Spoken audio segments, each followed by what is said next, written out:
With the current low income tax rates expiring at the end of 2025, many folks want to know if something called a Roth conversion might make sense. Now, Roth conversion is simply this. You elect to pay the taxes now on a tax-infested IRA, and thus the IRA now becomes a Roth, and therefore, moving forward, you never pay taxes on that money again or the growth of the assets. But what if you are already the age of 73 and under what's called the required minimum distribution rules? Can you still do a Roth conversion? Well, the answer is sort of. So let's walk over to the whiteboard and take a look at this. And again, so this is RMD, and I'm going to put here Roth conversion. And we're going to use an example. John Doe has $500,000 in a tax-infested IRA. His RMD, let's say he's already 73, is roughly $20,000. Okay, so he has to take $20,000 out and pay the taxes.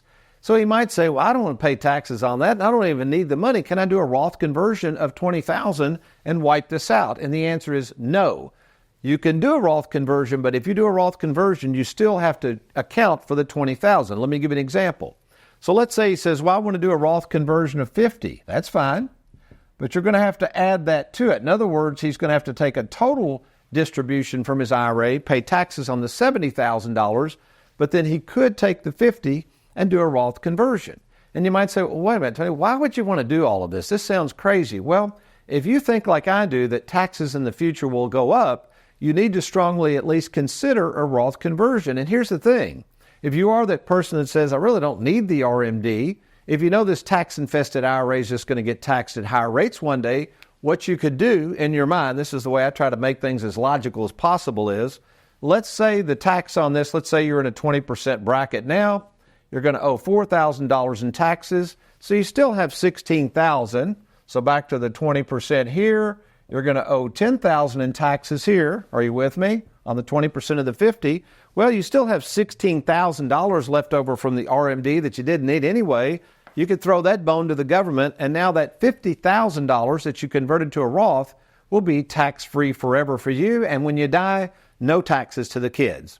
So that sounds like you. If you're trying to weigh the advantages of whether to do a Roth, even though you might be in RMD age territory, we need to talk. My name is Tony Walker, and at Tony Walker Financial, we are well equipped with our retirement planning specialists to help you weigh the issues of these potential tax savings. To learn more about our services, why don't you log on right now to TonyWalkerFinancial.com, TonyWalkerFinancial.com, or give us a call anytime at 877-499-9255. We'll be right back.